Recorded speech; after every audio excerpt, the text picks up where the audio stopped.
Good evening, everybody, and welcome to the Edina City Council meeting. It is Tuesday, June 3rd, 2025. It is the week of the Edina Art Fair, so keep that in mind, everybody that's listening in or in the audience. Make sure you get down to 50th and France for the Edina Art Fair, one of the great events in the state of Minnesota, frankly. I think it's the largest and oldest art fair in the state of Minnesota. It is 7:02 p.m. Director Benarott, for those in the audience, gave you some information that was important to have. We've been doing these meetings on a hybrid basis. People can watch us virtually, or they can come to City Hall to talk to the council about matters of concern to them. Tonight there are no public hearings, but there is community comment, and you can comment on things that are not on the agenda or scheduled for a future public hearing, and you'll have 3 minutes. You'll get a yellow warning light when you got 30 seconds left, and then you should be thinking about wrapping up your comments and try to make sure we treat everybody the same and give them that 3 minute. When you hit the 3 minute marks, try to stop your comments or wrap them up. Having provided that information, I'm going to call the meeting to order. These are the numbers you want to call in if you want to call in for community comment from the virtual world. As I mentioned, people are watching in different ways. So I'm now going to call the meeting to order, and I'm going to ask our clerk, Sharon Allison, to call the roll. Councilmember Agnew. Here. Councilmember Jackson. Here. Councilmember Pierce. Here. Councilmember Risser. Here. Mayor Hovland. Here. Next is the Pledge of Allegiance. I pledge Allegiance to the flag of the United States of America and to the republic for which it stands, one nation, under God, indivisible, with liberty and justice for all. Thank you, folks.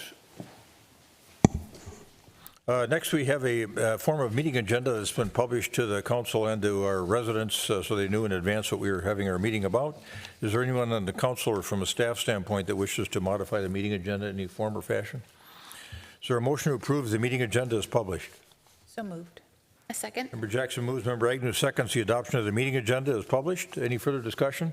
All those in favor of adopting the meeting agenda as published, say aye. Aye. Opposed? Carried. The meeting agenda is adopted. And then we are now at community comment, and we've got some folks in the audience here. We're going to ask them if they want to address the council first, and then we'll go to the virtual world after that. And I see some folks in the audience who may wish to come up and again, give us your name and your address, and you'll have 3 minutes. Thank you. Welcome. Thank you. My name is Nancy Greer. I live at 5225 Grandview Square, Unit 216, and I'm here about the crosswalk from Grandview Square to Avador. As people come off of Vernon around the bend, they cannot see that there is somebody in the crosswalk, and it's very dangerous. Many of the people in our building no longer use it. They drive to Jerry's instead of walking, which makes them get into their car, drive farther to get where they need to be. They're afraid. I'm afraid. I walk everywhere. We are a one-car family, and I don't have it Monday through Friday. And sometimes I need to go to Jerry's to get things. I would like to have either a flashing light as you're rounding the bend, a speed bump, or some sort of signage that people realize that there is somebody in the crosswalk. The majority of the people in that area are 75 plus, and I'm being generous there because they're more like 80 plus. I'm on the younger end of that. It's very, very dangerous, and I've almost been hit many times, as I have called to say. I've almost been hit many times. So I would like to see something done that will protect us. And over a year ago, our HOA president and some of our residents did contact the city about getting a flashing light, and they said it was on order, but that was over a year ago, and we have not seen anything or any kind of indication that you are gonna take care of us as we walk across the street there. Okay, we know that's a difficult spot, but and some of us have had your voicemails, and we thank you for that. Yes. I know we're trying to address that, and our city engineer may address that yet this evening. I don't know if you can stick around or not for his comments later, but I will be happy to stick around. Okay, thank you, Ms. Greer.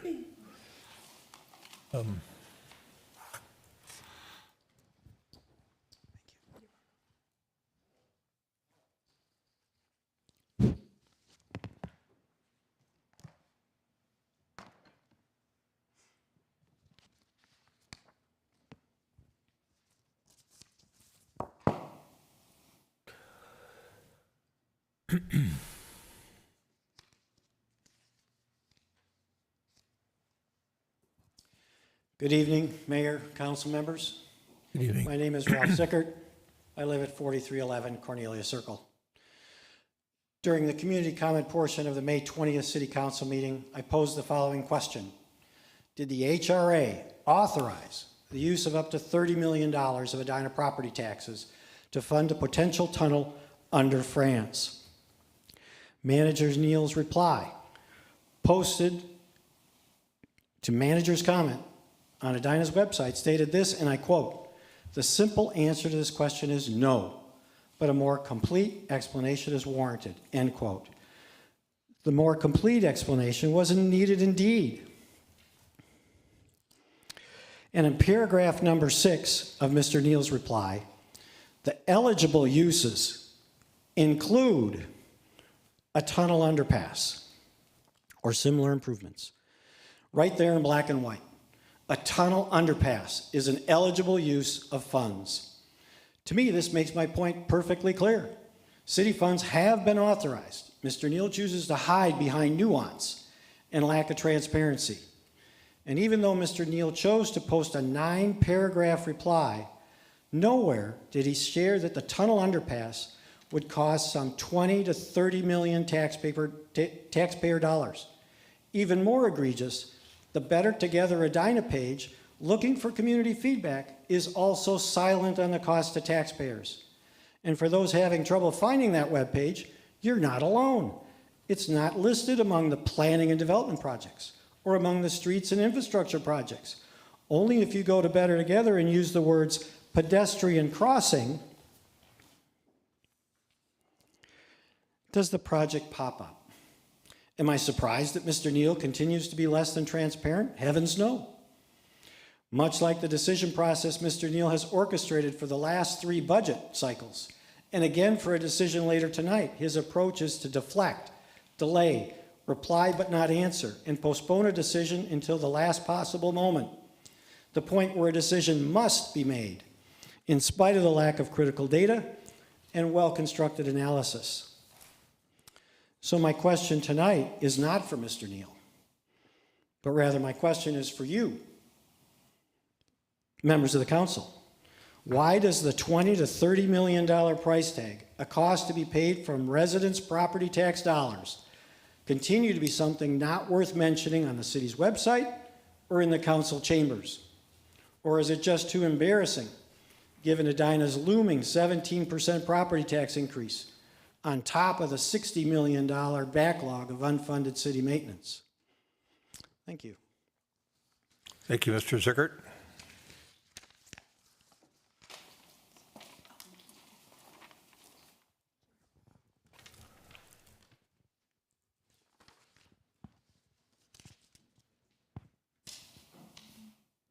Good evening, Mayor, council members, and Edina residents. I stand before you tonight to address serious concerns about the handling of Give us your ordinance. name and address, please. Sandy Carlson, sorry.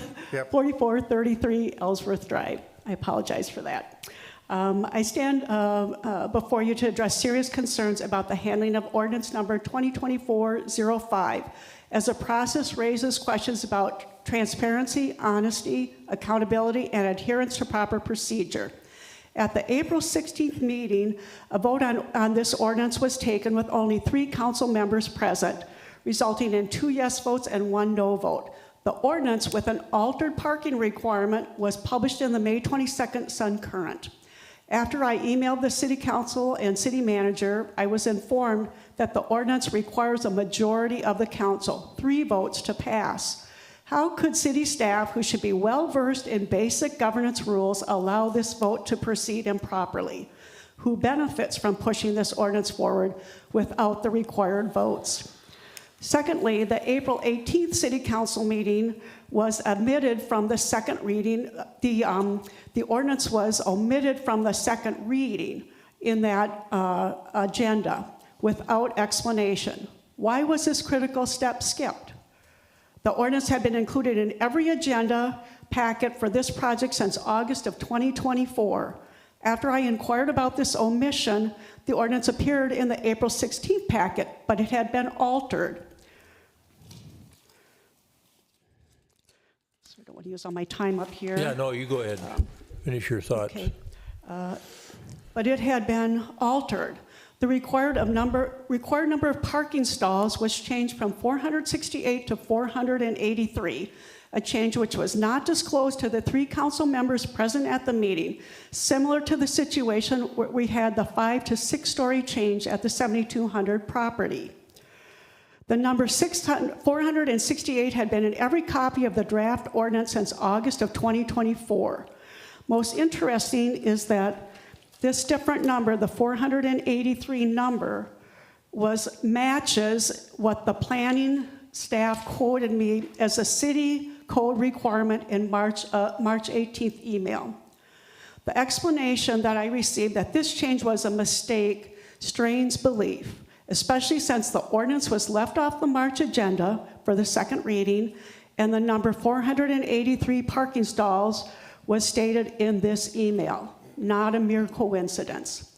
This situation echoes the Bohan versus Edina case, where failure to follow proper process led to the city losing in court. We cannot afford to repeat that mistake. A public hearing is required for ordinance amendments, yet none was held for the parking stall change. The lack of transparency, the unnotified changes, and the improper vote raises serious questions about the integrity of this process. I urge the council to investigate these irregularities. Transparency and adherence to procedure are non-negotiable for maintaining public trust. Let's ensure our city actions reflect the accountability our community deserves. Thank you. Thank you, Ms. Carlson.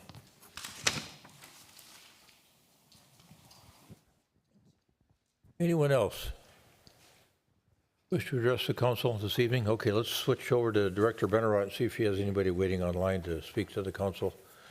And then we'll go to the city manager for some responses from the prior meeting. I do not have anyone online. All right, okay. And your responses may involve some of the issues that were raised this evening as well. Yes. And Manager Neal. Thank you, Your Honor, members of council. We had 2 questions that we will respond to tonight from the previous meeting, the May 20th meeting. The first one, Mr. Zickert repeated tonight, and that is, did the HRA authorize the use of up to $30 million in Edina property taxes to fund a potential tunnel under France Avenue? And I would again say no. Just because something is eligible to be paid for with TIF dollars doesn't mean you've authorized it to be done. When we are ready to present that, if we become ready to present it at some point, we will present that to you and ask you for an authorization for that project. But we haven't done that yet. We've had some exploratory, we've spent some exploratory dollars, but you've not authorized that project as a council or as an HRA. Yeah, just to be clear then, it's a project, a potential project that is a legally eligible cost under tax increment financing, but no funding has been authorized by this council specifically for an underpass or a tunnel under France Avenue. You may do that, you may not do that. We haven't even finished analyzing that project yet. Right. Yes. And it's Member my Jackson. understanding, and correct me if I'm wrong, that it's the city council that would authorize the use of funds, and the HRA would recommend it, but the HRA doesn't authorize use of funds. Is that correct? We haven't done either one of those in either body. We haven't done either one of them, and in the future, were we to do this, which it's still just an idea, it would be the city council, not the HRA, or both? I believe that's right, but we generally Okay. seek both Okay. HRA and council just to make sure we've got it covered. Because there are Okay. some instances where the HRA can approve funding, but we usually get that double approved by the council and the HRA. Okay, thank you for clearing that up. Second question was regarding the tree protection ordinance and how it treats underbuilt lots. We don't have a definition of underbuilt lots, so when we started our tree protection ordinance, most of it was kind of focused on existing lots with existing homes on them or buildings on them. Then we went to the situation out on the Dakota Trail where there was an unbuilt lot, and we made some adjustments to the ordinance to reflect that. But this is a new category or new classification, and we haven't got an ordinance change yet that's ready to impact that. There are some discussions going on primarily with staff, but also with some consulting assistants around some amendments to the tree protection ordinance. We think that is going to begin kind of making its way to the council via EEC and probably the Planning Commission, I'm going to guess, and ultimately then to the council for a review later this summer. Okay. Member Agnew. Thank you. I think short of being able to cover all of these edge cases, because I know that they'll continue to come up, we had also talked about the possibility of using some type of appeal process or introducing that into the system. Is that something that we could get done sooner than end of summer, or can we, if not, do that in parallel with reviewing this ordinance? Member Agnew, members of council, we haven't talked about that at the staff level yet. We've looked at different opportunities for that and looked at how other communities have handled it yet. I think I would like to sit down with our city attorney and some of the staff members that have been more involved in that than I am, and have that discussion with them. Thank you. I think that could be a quicker way to address some of these issues while we as a city continue to analyze the specific adjustments that need to be made to the ordinance. Specifically knowing we want it to go through Planning Commission, it needs to be reviewed by Energy and Environment Commission. There are so many people at play, and I know that we have residents who are kind of in limbo right now. So if we could figure out even like a short-term kind of stopgap where we're able to have that discussion, we're able to facilitate it in a way that still aligns with code and policy, I think that would do a lot for those residents. Member Risser. This is back to the tunnel and the eligible versus authorized. And this is tangentially related, but it has to do with overall financing. We have, in the public record, noted this amount of money and that it could be used for the tunnel. Does that possibly undercut our chances of getting grant money from, say, federal, county, state?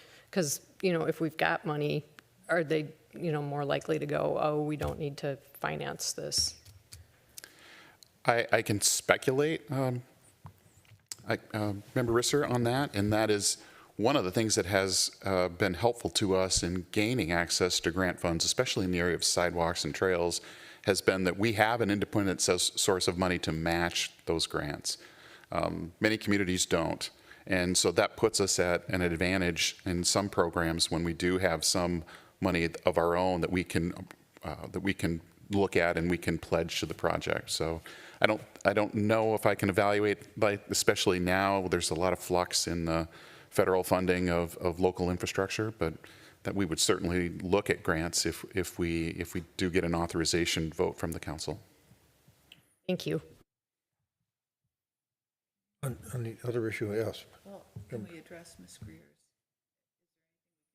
Well, let me go back first to Sandy Carlson's concerns. I think that's something that we were aware of a couple of weeks ago, and you've been working on, I think. I don't know if you're prepared to opine on that publicly, but I know you've been talking to the city attorney and Carrie Teague about it, who's not here with us tonight. There are, Mr. Mayor, members of council, there are a number of issues. Some of those that she shared with us tonight, we have not had a chance to sit down as a group and talk through. We will do that in preparation for the meeting on the 17th of June. Yeah. Okay.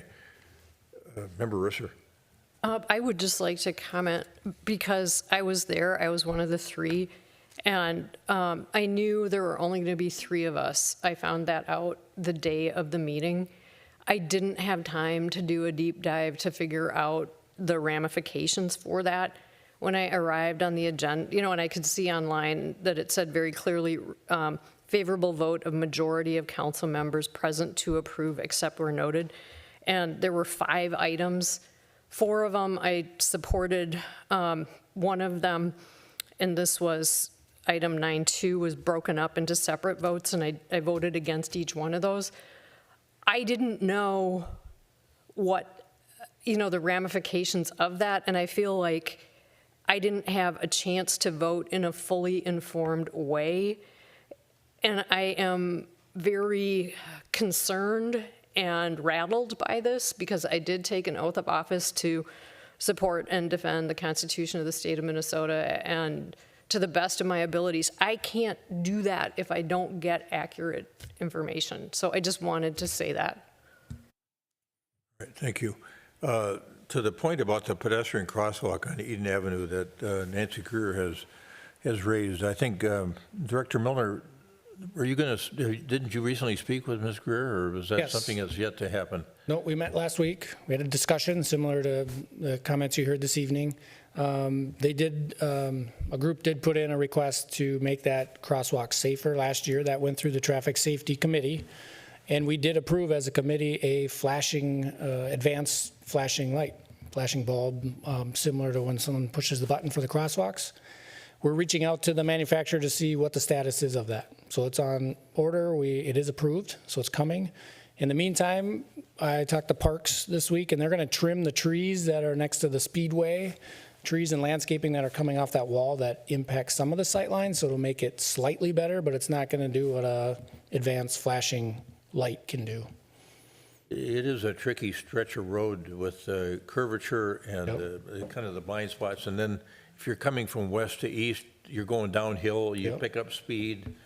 Somebody's down on the curve trying to go across. I could see where it's a tough spot to try to figure out a way to get pedestrians safely across. So anything we can do to enhance that safety, I think we should think about, including I heard her mention, at least on a temporary basis, maybe a speed hump. So, Member Agnew, I'm going to turn to you too. Yeah, thank you.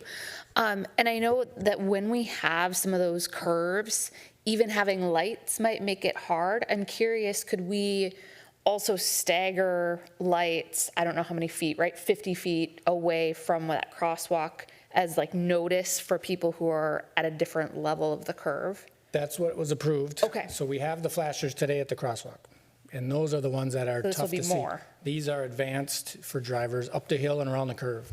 Like the flashers are going now, you can see that in advance of entering the crosswalk area.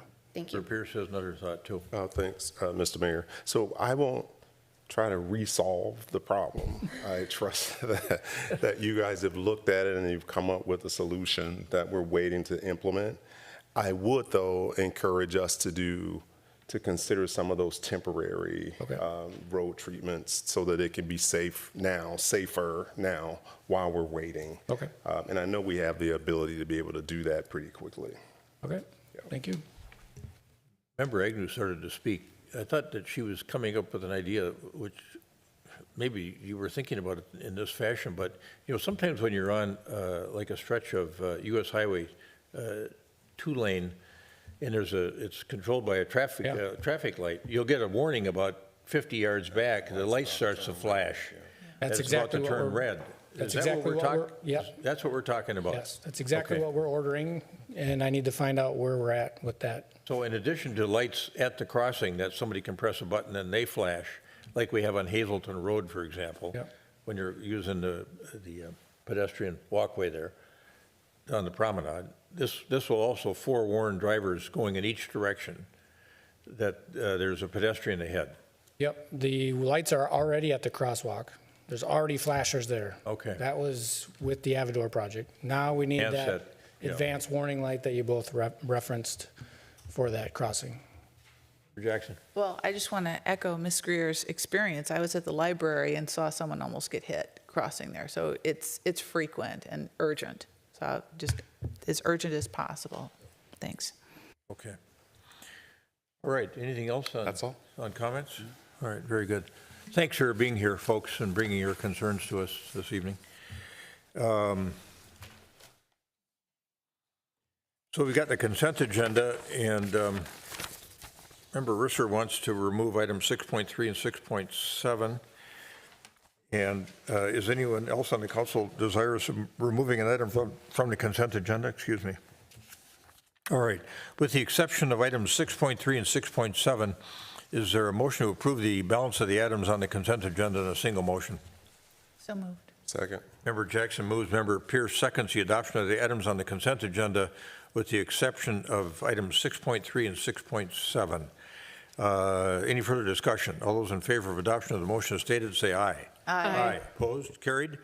All the items on the consent agenda are adopted with the exception of 6.3 and 6.7. And now we'll turn to 6.3, which is a proposed master services agreement for program management with Tegra Group. And Member Risser, you had a concern there, or just some informational? Just wanted to get further information about that. I had a question from a resident, so I did ask Manager Neal to summarize what that is about. Thank you, Member Risser, members of council. The Tegra Group is a group that we have been working with for probably the last 12 to 24 months. They're a project management group. We've had really good success with integrating their folks with our folks on our construction sites, project construction sites. This issue is really related to the workload management for our own team, right? So we really try to be careful not to add too much staff when we're getting through kind of a bubble in our workload, and we trim that bubble off with consulting partners, and that's what this is. So they're going to work with us on projects related to our ice arena project, our various park projects that are in play. They've been working at the fire station project. So they're a group we have a lot of faith in and have been able to work with pretty well. As opposed to hiring new personnel, Right. it would be full-time employees, we're using consultants. That's correct. That's right. Director Milner, any supplemental comment? Well, I'd say this sets the rules between the city and Tegra Group. You're going to see individual proposals come in front of you when they actually get work. So this is just setting the parameters of our working conditions, and then proposals will come to you for approval as we continue to suggest using this firm in the future. All right, very Director good. Milner has used this master service agreement concept with engineering consultants for many years, and we find it is a good organized way to set the terms of engagement with a consultant. Any further questions, Member Risser? Would somebody on council care to move the adoption of item 6.3, which would be the proposed master services agreement for program management with Tegra Group? So move. Second. Member Risser moves, Member Agnew seconds the adoption of the master services agreement for program management with Tegra Group. Any further discussion? All those in favor of adoption of that master services agreement with Tegra Group, say aye. Aye. Opposed? Carried. That agreement adoption is approved. And then let's move to 6.7, which was a good one to pull too, I think. You get a little more discussion about that conversion that we're ongoing with some of our heavy equipment. And Member Risser, I'll turn back to you again for 6.7. Well, as I look at the air quality alert today, I think this is a good idea to pull this one out. And I was also kind of interested in learning more about the federal funding and the state funding and the, percentages of grants that we got, because that is so important to be collaborating with different funding sources. Yep, I can give you an update. Yeah, thank you, Mayor, members of council. The B100 project, we are retrofitting 10 heavy-duty diesel fleet trucks to run on biofuel, the B100. So you need a separate thing to in the winter time to warm up that fuel so it can be used during winter operations, because biofuel gets gummy in the winter. So we're converting 10 trucks. We have 5 grants that we've received. We've received grants from the U.S. Department of Agriculture, the Minnesota Commerce Department, State Competitiveness Fund, USDA funding, Department of Energy, the Minnesota Soybean Research and Promotion Council, and the Minnesota Pollution Control Agency. So between those, it is almost $500,000 of grant dollars to this project. We'll be the first agency in Minnesota using this. Iowa has one city in it, but we think we're going to be leading this and seeing a lot more people wanting to do these retrofits to lower emissions anywhere from 75 to 90% on those big, heavy fleet vehicles, which are impossible to do with EVs at this point. 75 to 90% in terms of reduction of Reduction greenhouse gases. of, yep. Wow, good. And also it says it will improve air quality, so Yep. yay. And we're in the red today, so thank you. Thank you for the work that went into that. As we walked upstairs for the work session, somebody told me that we were the 4th worst air quality, I don't know if it was in the world or in the United States today, because of the smoke. So, Member Risser, you care to move 6.7? So moved. Second, a motion by Member Risser, second by Member Pierce to approve the request for purchase for the biodiesel B100 conversion kits for the heavy-duty vehicles in our Public Works Department. Any further conversation on that? Any further discussion? All those in favor of adoption of that request for purchase or approval of that request for purchase, say aye. Aye. Opposed? Carried. All right, thank you for that. That takes care of all the items on the consent agenda. We're going to turn now to the reports and recommendations portion of the agenda. And Resolution 2025-43 would be one that accepts donations on behalf of the City of Edina from folks. Is there a motion on that? Resolution 2025-43. So moved. Second. Member Pierce moves, Member Jackson seconds the adoption of Resolution 2025-43, which accepts donations on behalf of the City of Edina. Any further discussion? All those in favor of adoption of Resolution 2025-43 say aye. Aye. Opposed? Carried. 2025-43 is adopted. And for this reporting period, all of those donations are to the Edina Senior Center, and some are cash donations, and they're in-kind donations, food donations.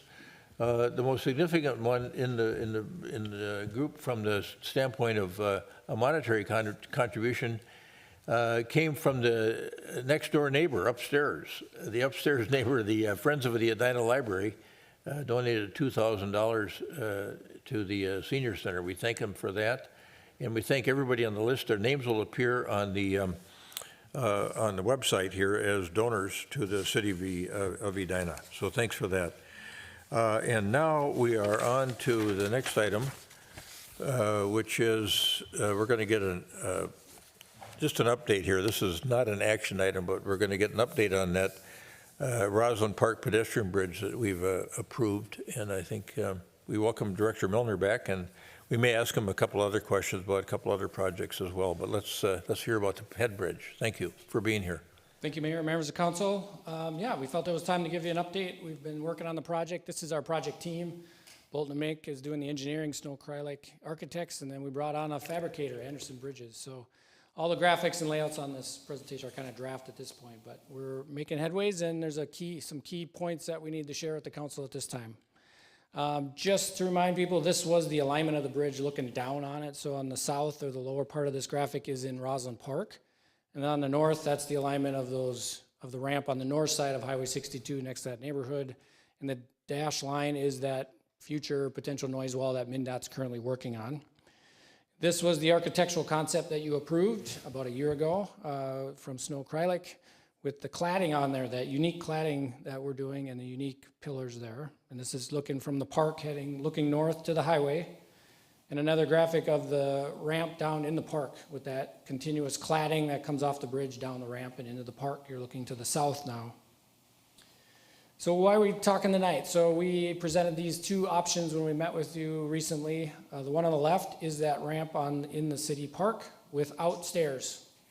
The one on the right is with stairs. So those were the two things we were thinking about. And at the time I said we would see if we can afford to do the stairs based on what we're seeing with the industry at the time.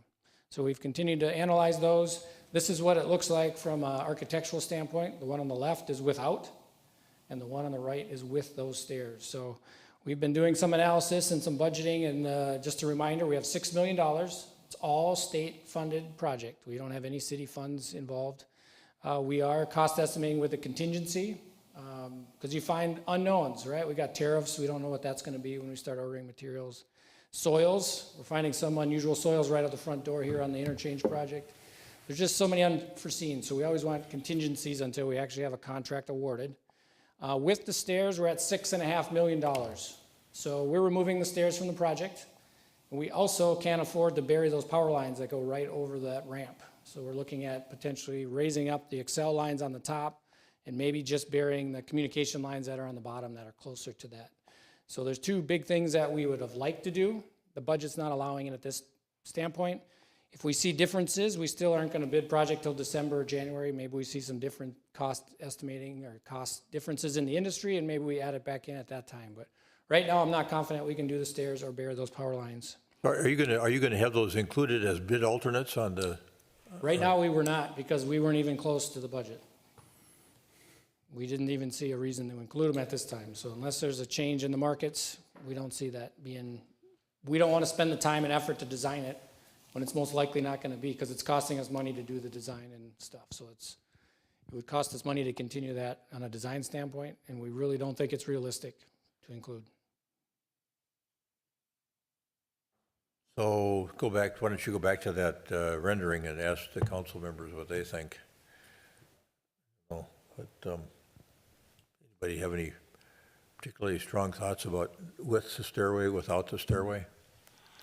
Or doing it as a bid alternate? Because if the price of the bridge came in lower than anticipated at 6 million, you'd have some cushion, but not as much as you'd like to do the stairs. Thinking about keeping options open and making a decision further down the line, but maybe that's not possible. Member Risser? Do the estimates, if I'm remembering correctly, we talked about how the walls were going to be angled, but if they went straight up, that would be cheaper? We've looked at every combination. Okay, We've looked at tipping, not tipping. We've looked at angling the cladding. We've looked at a lot of different options, and if we're coming up to the stairs, just no matter what option, that's not enough to make up for the stairs. Okay. So, in my opinion, I think we can afford it. We still got a big discussion with MnDOT to allow the cladding over Highway 62. They may say we can't do this over 62 because you don't see too many bridges with this kind of cladding. So that's a big discussion this summer that we need to get approval. We can come back to you and say MnDOT's allowing it or not. If they don't, that's a big savings of not having the cladding over the highway. So I think let us get through that MnDOT approval process and see what they say. And then we'll update these estimates and come back again probably in the fall and let you know where we're at. This is a forewarning for us, is what you're saying. Forewarning. There's some things we'd like to have. We know we're all having budget discussions right now, and I want to be honest with the council on where we're at. So then the schedule, we're submitting 30%. Oh, maybe I'll. Barisser. Is there a possibility that we could get, because I know MnDOT has their standard bridge that you see, pedestrian bridge as you drive with the metal on it. And if we had this design, but we had the metal standard MnDOT fencing, could we get an estimate on how much that would be and maybe get a visual of what that would look like? So it would be sort of a morphing of these two concepts? What you're talking about is in this. That's required behind all this fancy cladding. We're doing a standard bridge with the standard stuff already over the highway. So that's already in the numbers. The cladding is the extra. Okay, so what I'm asking though is could we get an image without the cladding just to see what it looked like? That's what we started with, you remember? We started, right, yeah. but okay. I gave you a bunch of different examples of all that, and I can resend those reports to you. That was when we got into that form versus function discussion, and function. But I think there's a real, just the design without the cladding, I mean, it's a nice thing that they've come up with, I think. I don't know. Maybe we could angle the standard MnDOT fencing. No, that'd be weird. We're making it probably straight across the highway. The steel bridge is going to be straight, and these panels will be angled to meet this architectural look. I'm still concerned about MnDOT allowing these panels over the highway. Yeah, okay, thank you. So we may end up. What's the cost of the cladding again, the increase over the standard bridge? Do you remember? No, I don't want to quote something I don't have right in front of me. So we can find that out and bring that back on the next discussion. But we're asking Snow Cry, like, what would happen if it's not cladded here? Yeah. What would happen if, to your you're looking at design, all those scenarios. to your aesthetics for your design? I think the stairs, like I just think that's a beautiful design. So I would love to have the stairs, but within reason. Like if we can't afford it, we can't afford it. But if there are ways that we can alter the project to get that look, I would be in favor of that. And if looking at your slides, we're $700,000 at least over budget. Once you add the power lines and the stairs. Yep. So that's a pretty big gap to close, just from a design perspective, I think. And I guess this is the stairs on the park side, which are a little more elaborate. Yeah. We estimated with stairs on both sides. We didn't think we would have stairs on one and not the other, but we could do stairs just on one side, but I don't know if the council has an opinion on that. It's kind of a tighter, narrower stairwell on the other side. I know the residents over there wanted stairs.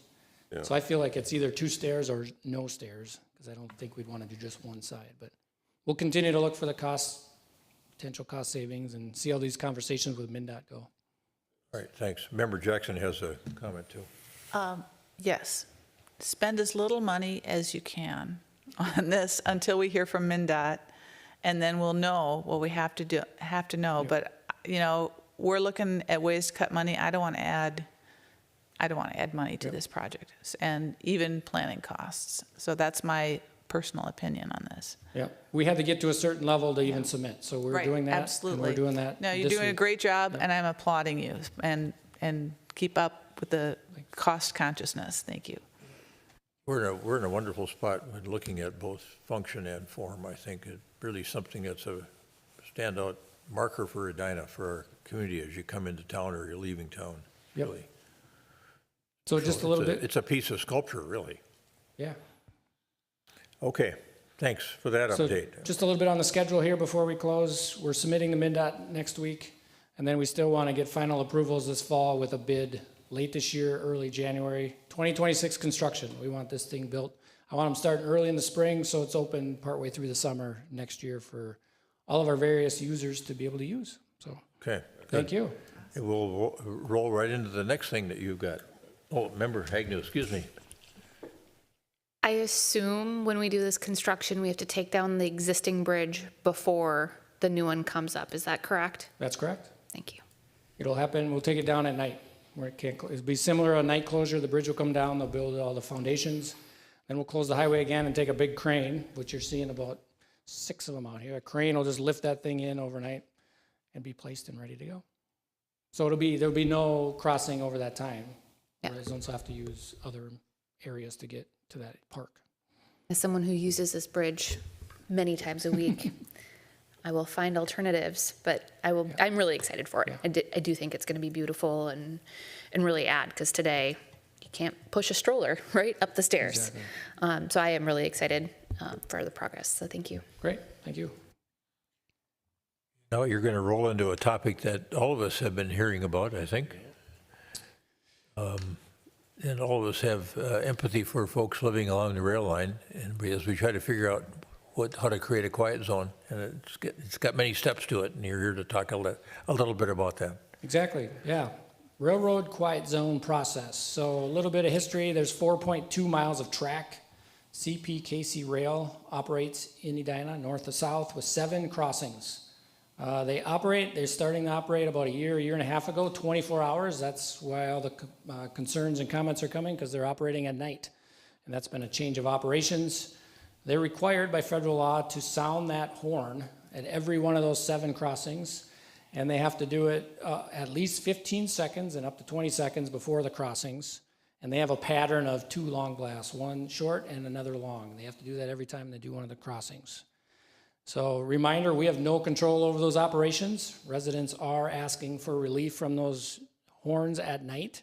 We applied for that federal grant. We were not successful, and we currently have no budget allocated for a safety/quiet zone study. Our neighbors to the north, St. Louis Park, is doing one. They are doing a study. They had done one 20 years ago, so they have a head start. They're just updating a plan. So the cost for us to do one is much more than what you may see, and if you ask those individuals there, it's because they had done a previous study and they're updating it now. So it would be cheaper than for us to start. Quiet Zones 101, the location where the train crews do not routinely, right? A quiet zone is you're not routinely announcing or blowing those horns. They still may blow them. If there's a car, if there's a pedestrian, if there's animals on the track, they're still going to blow the horn. So this is where they would routinely and most likely stop sounding those horns. It's approved by the Federal Railroad Administration, so that takes a lot of time. Local governments are responsible for all costs to establish these zones. A segment may qualify if alternate crossing improvements are made to mitigate those risks from a lost train horn. So first thing they'd like to do is just close the crossings. Well, that's not typically one thing that can be done in most cases. Can you make it a one-way conversion? Do you use the quad gates? Do you do medians? Because even with the gates, cars can drive around the gates, so you got to put medians. Power out indicators. If the lights are out, what happens? Median signs, pavement markings. Zones are based on that risk analysis, based on the current and past data of that crossing. That risk analysis determines those mitigation requirements, and that process takes 2+ years once a financial plan is developed. So we would work through the whole study, do a plan, come up with stuff. It is still major capital to do a crossing. If crossings are within a half mile each other, you have to do them both to do the quiet zone. If it's further than a half mile, you can establish individual quiet zones of those 7 crossings. So some residents are very concerned. You're getting emails, I'm getting emails. It's a quality of life thing. We also heard some opinions in the opposite, that they like to hear the train noise or they don't even hear it and they live right there. So just make you aware, I do get calls both ways because this topic's been out there. The process is lengthy and costly. The study just to get started is $200K. The capital to implement those risk mitigations, I just put question marks. It's in the millions when you think about medians and curbs and crossings and power and lights and all that stuff. So happy to answer questions, but that was kind of Quiet Zone Railroad 101 from someone that hasn't done one before. So, Member Risser. I appreciate your presentation. I also appreciated the Roslyn Park presentation. And if we could get both of these posted online, because they weren't in the packet, I think that would be really helpful for residents as well as for council people. Yeah. And Good thought. yeah. Sharon usually takes those and puts them into the packet. And again, if I can get it ahead of time, then I can reflect on it. And but thank you. So my understanding is that we're just about done with that, or maybe they are completing that 2024 audit and looking at fund balance. And so we're going to hear about that on the 17th of June, is that? That's correct. And there may potentially be some funds available to think about things like this. It is possible. Then we'll seek council action for when we accept the audit for how we might deal with the unencumbered fund balance. Member Agnew. Thank you. First, I do think that that is something that we should definitely consider as a council, and I know it won't be for another 2 weeks, but I do think that this is really important, and I know we had applied for that grant but didn't receive it. But when you think about the impact of being woken up multiple nights a week, granted, maybe not everyone is feeling the impact, but I've received the videos from residents of them taking the recording of the trains passing by their house, and it is so impactful to many, many residents. And so I do want us to do something. And so my reaction to this, well, first, appreciate you pulling all of this together, because it obviously is really complex, and there's a lot of it that's outside of our control, right? And hearing that the soonest we're going to have any relief for these residents is 2+ years away is really hard to stomach. And so my question is there anything else we can do, right, in the short term? Is it, working with the railways? And I know that historically that has not been necessarily productive.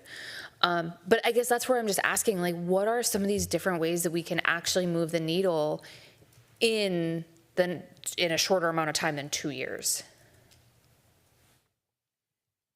I don't see it. To be honest with you, we've reached out to the railroad. They said, yep, that's our operations. We may change it tomorrow. We may not. We may add more trains.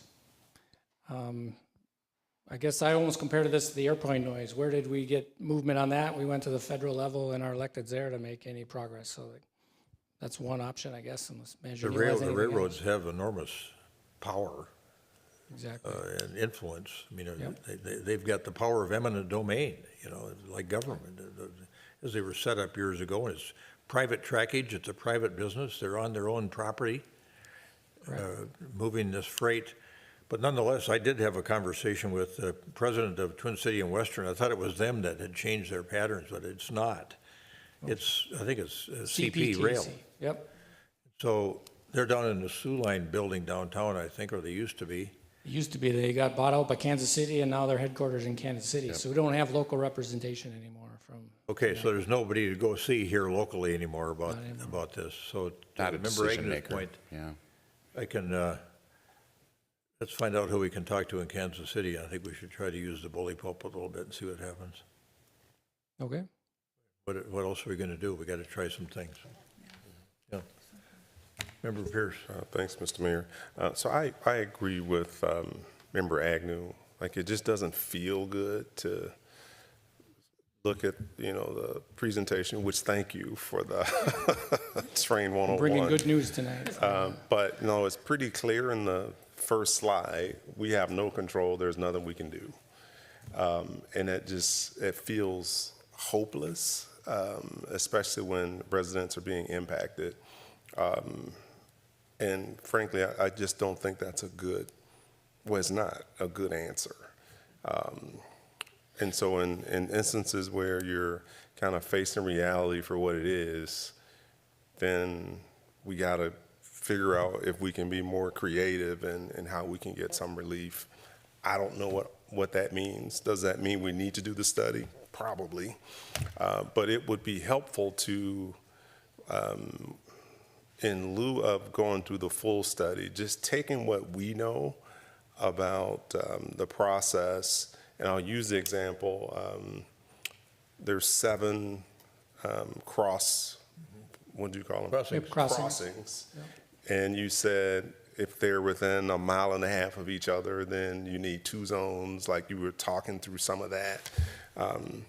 Like, it would be good for us to at least have a view of what in our city, here's what we think we would do, just so we had some kind of sense of how disruptive it would be to implement those quiet zones. So without that, it's just really difficult to even have the conversation with a resident.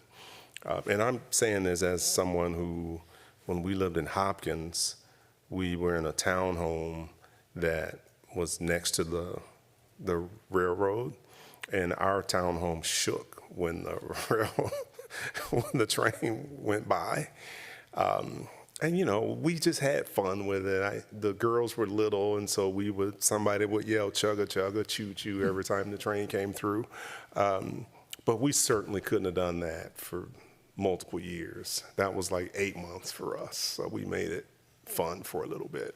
So it would help to have a little bit more understanding of the impact to put these quiet zones in place, and then doing a little bit more in-depth research to say, hey, what are some of the options that we have, other than just saying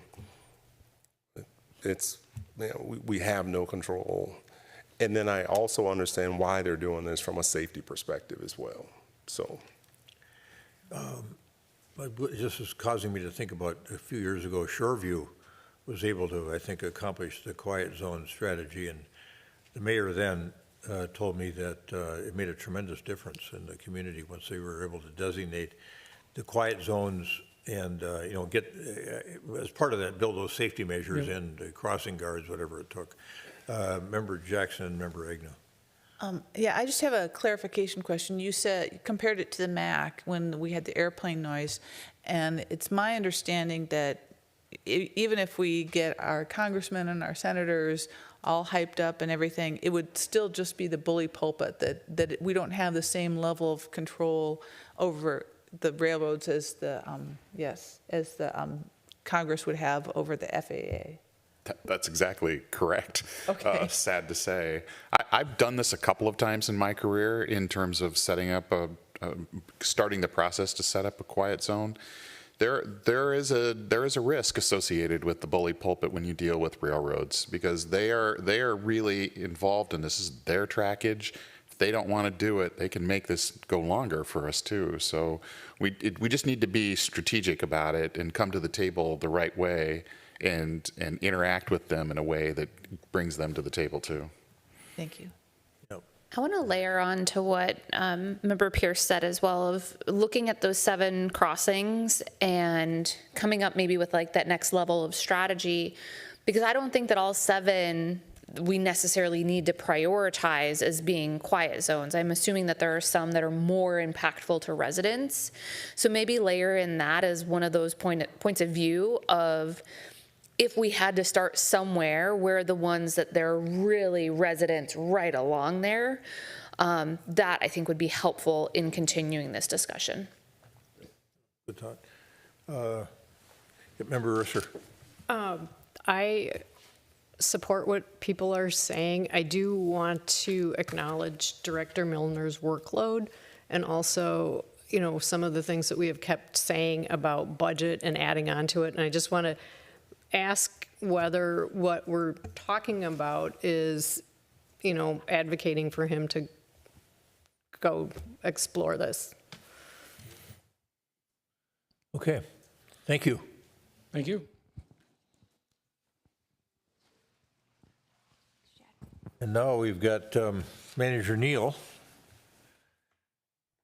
who's going to talk a little bit about something that we've been discussing, and that is a potential agreement with Hennepin County to transfer assessing services from the city to Hennepin County.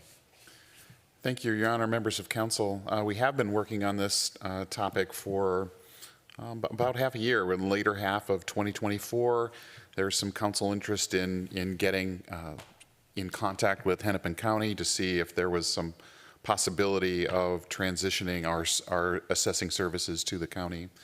The county was interested in that. They have been working on that as well with the other 8 cities in Hennepin County that have assessing services. In the end, Maple Grove and Edina were the 2 cities that decided to pursue a transition into the county. So we have done that. We've had multiple conversations with county administration about how this would be done. There is a joint powers agreement for assessing services is part of this action tonight. The joint powers agreement was reviewed by legal counsel from both cities and the county, of course. Hennepin County approved this earlier this morning in a committee setting, and the city of Maple Grove approved the joint powers agreement last night at their council meeting. This proposal, if the council approves, would begin the process of transitioning those services from the city to the county. We've had, like I said, a number of conversations with county staff about how that would be done. There is some interest in county staff about reaching out to our staff to offer employment to them if they're interested in doing that. But otherwise, the idea here is that we would lay off our assessing division employees with one exception. We would use those savings to reduce the rate of growth of our property tax levy, which is the overall direction that council gave to me for our 26-27 budget process. We think we can save, depending on when this transition occurs, somewhere between around $600,000 in 2026 and more than that in 2027. That has the capacity to lower that rate of growth by 1.25 to 2.25% in these 2 upcoming years.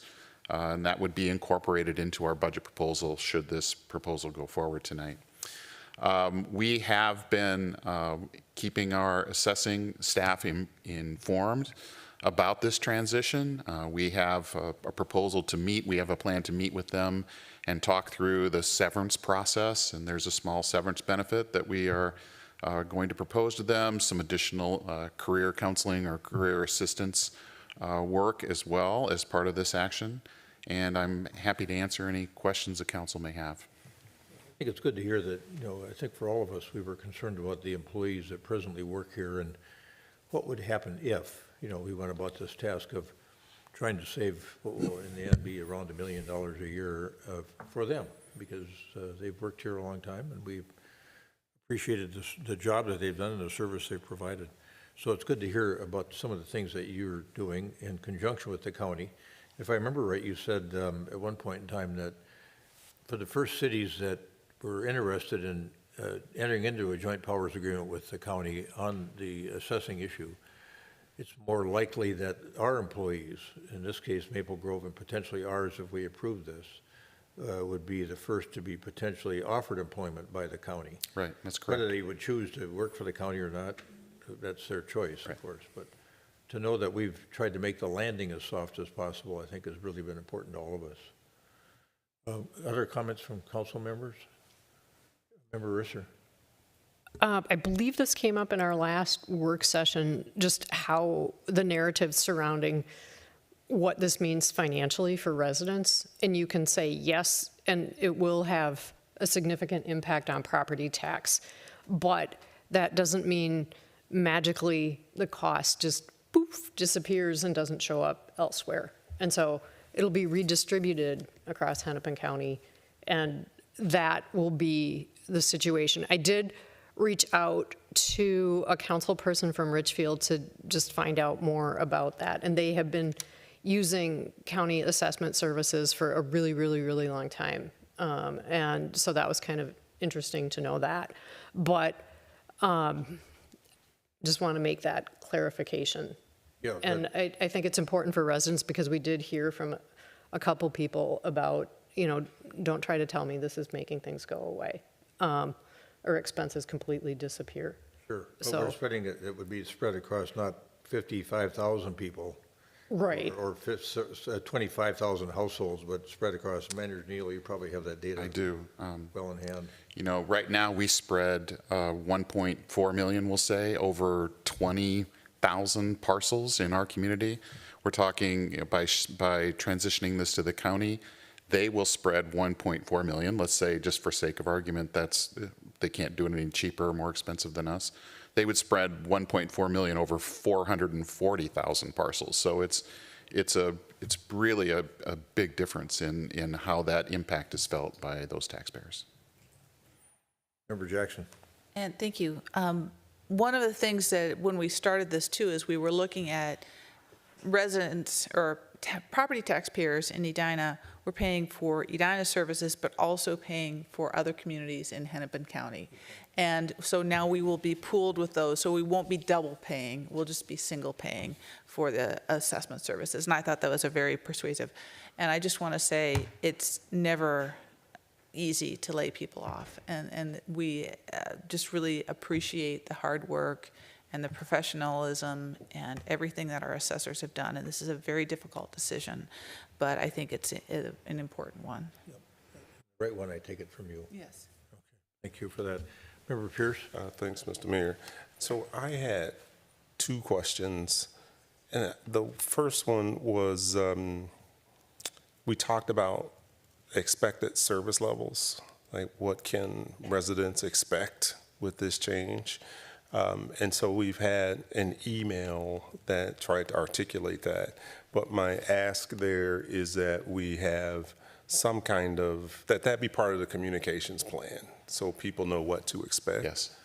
And then two, on the allocation model, I'm still not sure how I get allocated my share of this, if it's just, as a homeowner, if it's just embedded in my property taxes from the county or what. Mm-hmm. So can you maybe speak to that? Yes, that answer is yes. That's Okay. When you think about how we comprise our tax levy, it's our general government costs, and we spread it over the entire tax base. So we don't spread it exactly by parcel, because parcels have different value to them, but that's how you share, you distribute that cost around to the entire tax base. And the county does it the exact same way. Okay, so that would be another thing that I would say in the comms plan, and you kind of hypothetically said it this way, but maybe that is accurate. You said 1.4 million now is spread rather than 25,000 parcels. 400,000. 400,000. And so knowing what the factor is, if it's 1.4 million, right, just give us the numbers there so that we can at least visualize that one for the resident is cheaper than the other, right? So that would be good to have those two things. And then this doesn't mean anything, I don't think, for this year, but for 2025, I am going to be on the Board of Appeals for the process. And so we go through orientation in the next week or so. And so At the county level? at the county level, yeah. Oh, okay. And so this doesn't impact us at all for 2025. But, when we do transition, it also would be good for residents to know Maybe the first 2 years, or, we could just check with, and see how we should say that. Okay. But it would be good to know, for our residents to know, that somebody from Edina is going to be on the Board of Appeals. That role does cover appeals across the county, not just Edina. Right. But still, I think that would be something good to mention. And then lastly, I just echo that it's definitely hard, right, when you're making decisions that impact people in this way, and we don't take that lightly at all. And should we vote to move this forward, definitely want to be sure we do what's right by those that have been running this service for us over the years. Thank you for that. Member Agnew? Anything? Nothing of substance, I think, really to add. I know that this has been a topic, and I kind of echo some of the concerns, but I do still feel comfortable moving forward. Decisions are never easy when we're talking about people, but I am confident that this helps us achieve our goal of reducing the levy, and I think that we'll learn a lot along the way, too. Thank you, Member Agnew. In one of our prior meetings, Manager Neal, we talked about the timing of transition, and if we had, maybe, and you could address this more articulately than I'm expressing it, but it seems to me like there's some benefit, the sooner the better, but we also could get caught in a situation where we don't have enough assessors if we need to get some work done in 2025. How do we navigate that? Right, so we have engaged in a discussion with our city assessor about certain milestone activities and milestone dates that we need to have a certain level of staffing to make those work. If we can't make those work because we've lost staff, and we've lost staff already, we've had one assessor that has moved on to another assessing job. We would expect others to probably do that same move. I would expect that. But if we do get to a staffing level where we can't perform the kind of the basic functions of that office, the agreement we have with the county says they will agree to step in early and make that agreement effective, kind of the operational elements of it effective sooner rather than later. Okay. And the numbers that you provided, that we could see a savings of up to 600,000 plus in 2025 and potentially up to $1 million, I think, in 2026, if memory serves me right, and thereafter. Is there a timing element to 2025? In other words, again, the sooner the better. Is that a good thing? Well, I just want to respond to what you just said. The projections that are included in the memo are for 26 and 27. 26. So we haven't projected any savings for 2025. Okay. All right. But for 26, if things go according to plan, and they go all the way to the end to July 1st of 26, we have a savings that we're estimated at around 600,000. If that goes sooner, if we do that transition sooner, we accumulate more savings than we would if we let it go all the way to July 1st. That prompt any further questions from council members for Manager Neal on this issue? Well, thanks for all your thoughts on this important consideration. It's the first time I've been involved in a conversation about potentially having a big change in a department and getting something done by the county, and we all worry about the people that are working for us, as everybody has so well expressed. Having had this conversation, is there a motion to approve an agreement with Hennepin County to transfer assessing services from the city of Edina to Hennepin County? So moved. Second. I'll second. All right, Member Pierce moves and Member Jackson seconds the motion to approve an agreement with Hennepin County to transfer assessing services from the city of Edina to Hennepin County. Any further discussion along those lines and relative to that approval? All those in favor of the motion as stated, adoption of the motion as stated, say aye. Aye. Opposed? Carried. The motion is unanimously approved to enter into that agreement with Hennepin County to transfer assessing services from the city to Hennepin County. and we'll leave it to staff to work on the timing of all that. So thank you. Thanks for everybody. Thanks everybody here for your comments and your input over time on that issue. Commission correspondence, I'm sure we haven't had anything come in the last hour and a half or so. No. And then manager comments. Thank you, Your Honor. I want to introduce you to Karen Miller. Karen is right here. She's a summer intern in our administration office. She's an undergraduate student at the University of Kansas. All right, very good. Well, we've had that KU connection, haven't we? Yeah. Really interesting, yeah. And that's it for you? That's all for me, thank you. That's a report out. Should we start with Member Risser?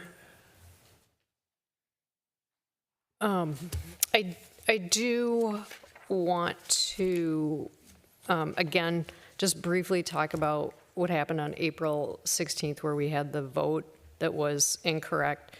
And there were 5 items that were listed, and the 3 of us were told that a favorable vote was all, just needed to have the majority of the 3 of us. And there were 5 items there. And I just kind of hold my breath and think, like, what if one of those, because other items, I think the Southdale Library and Art Center was one of those items.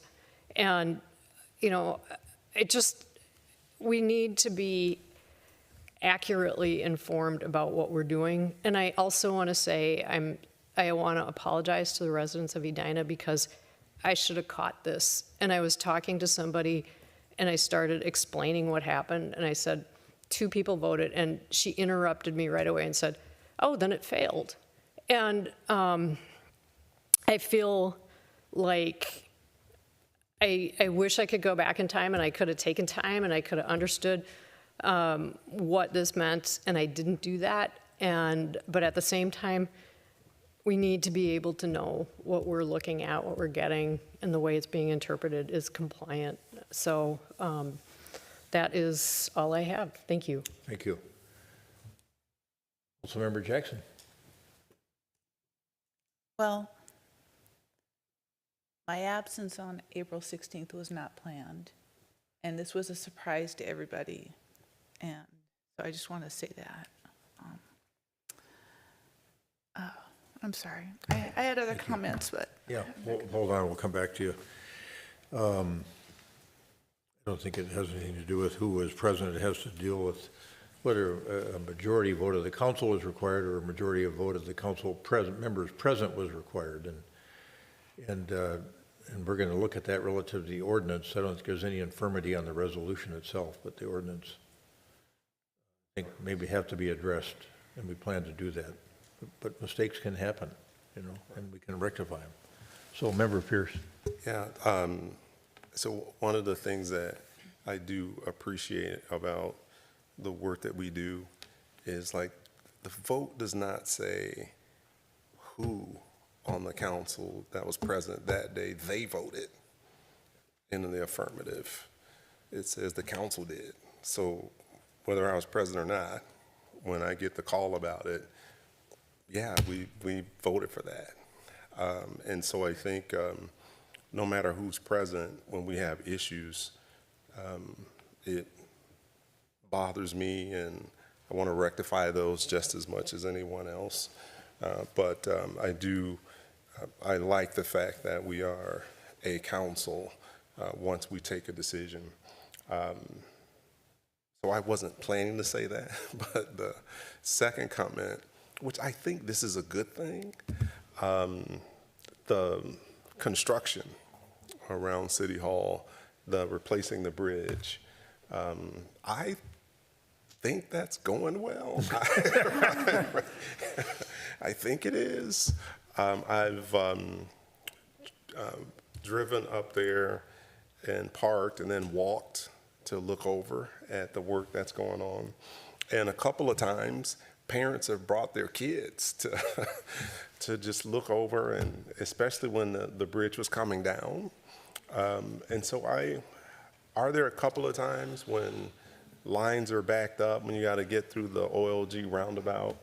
Sure there are, but for the most part, I'm impressed by how quickly that work is going. And for there to be that many detours, like it seemed like this time around it was fairly, I don't want to say intuitive, but it was pretty quick. It was faster this time to just understand the purpose and the flow of the detour. And I know that partially is signage, so thanks for that. And then I know we always think about what's the right way to do these detours, but I definitely think this one is going well. And so kudos to any and everybody who is trying to make this as palatable as possible for the length of time that it's going to take. So that's it. No, thank you. Member Agnew. My only comment, and I think you kicked us off with this tonight, Mayor, but excited to see some folks at the Edina Art Fair this weekend. So just another plug. Hopefully the air quality improves before then. I'm optimistic that it will, but excited to see some of you there. Yeah, it's a great plug. A great plug for the Edina Art Fair. Thank you for doing that. We've got an MLC meeting tomorrow, and we happen to be the host city. So I don't know, I suppose anybody that's on the council that would care to come out could come out. Manager Neal? I put you in an awkward spot, I guess. We'll probably have enough food. We hope so. For people, and it starts at 11:30 at the Braemar Clubhouse. And that, of course, is that group of cities that we belong to, 19 in number, city managers and mayors meeting. We got a couple of people we're going to recognize that are moving on. Clint Gridley, the city manager in Woodbury, and Diane Miller, the city manager in Egan, and she's taking a job with an organization that you belong to. Right, with the International City Management Association in Washington, D.C. She doesn't have to, she still gets to be Twin Cities based, but she's going to be essentially the COO of that international organization. As I think about it, it might be good if some of you showed up, because we don't know who's showing up tomorrow because of the legislature. We have invited guests. I think for sure we'll have Sean O'Neill, the Senior Director of Economic Development and Research at the Chamber, to talk about economic development strategies in Minnesota and his observations, or the Chamber's observations from their research on how we're doing compared to other states around the country. We have asked and have invited Aaron Campbell, the Commissioner for Minnesota Management and Budget, to come and give us a state budget outlook. And then we also invited the governor. I doubt the governor will be there, but is invited. And then we invited Senator Lindsay Port from Burnsville to come and talk to us about a housing update, and invited. I don't know if she'll attend or not. So then we'll get a legislative update there as well. And then there's a Southwest LRT meeting tomorrow.